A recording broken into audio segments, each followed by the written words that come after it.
Tankhead. Is it worth a buy? Let's read the words of the developer. Embark on a thrilling journey as Whitaker, piloting a drone-controlled tank through the desolate ECA, whatever that means.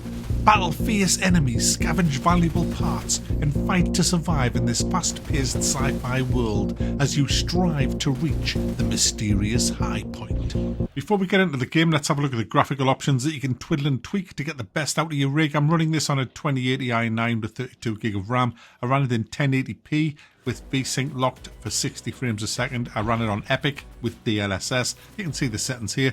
And I was still getting a few frame drops, especially when coming near enemy bases. But generally speaking, once everything kind of loaded in and cached in, it wasn't too bad. It was running the vast majority of the time. It ran great for me. Now this is a game that I didn't even see coming, and it's really good fun.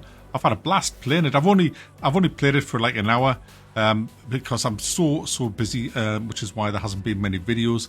I'm just kind of doing first impressions of a few games rather, that I kind of missed, and this one just came out of the blue, and I just thought, this is my kind of game, and it's definitely my kind of game. What you do is you remotely control a drone which drives a tank. Humans aren't allowed into the map area because of reasons. You'll die. They couldn't survive out there. And so you send your little drone out to get all the scavenging stuff that you need.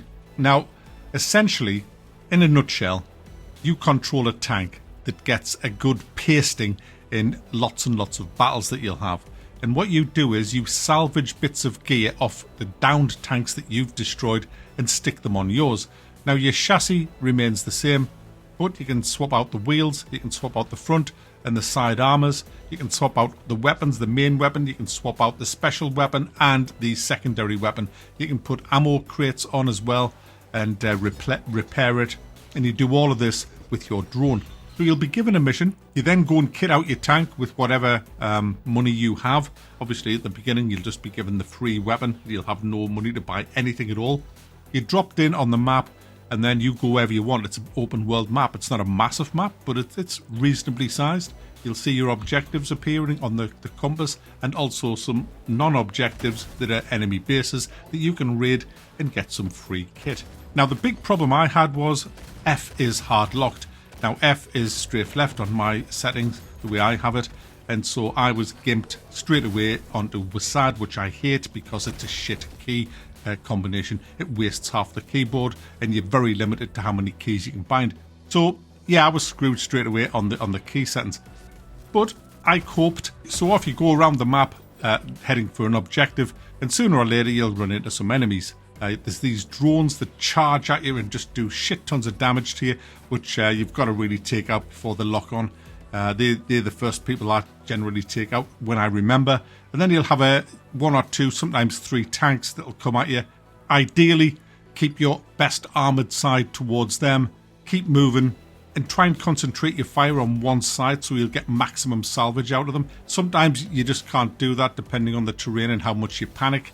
But when you do take them down, you'll be able to get some ammo, you'll be able to take off their armour and stick it onto your tank, and generally salvage everything that you can off the tank. What you don't want, you just turn into scrap metal, which you kind of hold in your inventory, and you use that to repair your tank on the fly, which is really, really handy. There's buildings and bases that you can actually go into. You get out your tank with your drone and go and investigate inside houses and old wrecked ruins, looking for the objectives or just loot. You'll sometimes find some really cool loot. You'll find some weapons. There's all kinds of stuff that you'll find that you can equip to your tank. You put on whatever suits your game style. I was using the 20mm cannon, but then I switched it out for a Vulcan minigun, which I love, but it eats the ammunition, but it just sounds awesome. The sound effects in this game and the actual damage in the combat, like the gunplay, if you like, is outstanding. Absolutely outstanding. You get that absolute feeling that you're getting wrecked or that you're wrecking somebody else. It's just a great sounding game, and it's great fun as well.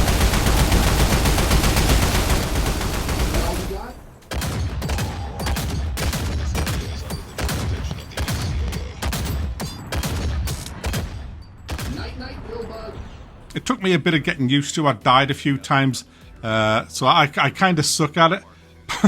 But it's still good fun, and it is roguelike, so even if you shit and you die on the missions and you lose everything, because you do lose everything, it doesn't matter how much money you've acquired, if you die or quit, you lose it all and you have to start again. But you keep your XP, and your XP allows you to buy more stuff in the shop, because you're given 1,000 credits to start with.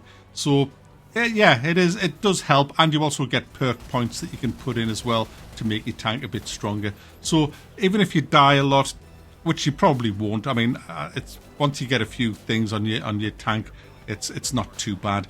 Then you can get to the end and have a go at the bosses. Overall, guys, it's a £25 game, but the big problem with it is it's very short. I hear the word on the street is it's between 4 and 6 hours long. That's not a lot for 25 quid, no matter how much fun it is to play. So maybe wait for a sale, or if you really, really like the look of this, go and grab it. But I have got to drop a really huge bombshell now. It's only available on the Epic Game Store. Mac, you could have told them at the beginning. Yeah, no, I forgot. Well, there you go, guys. On that bombshell. Damn.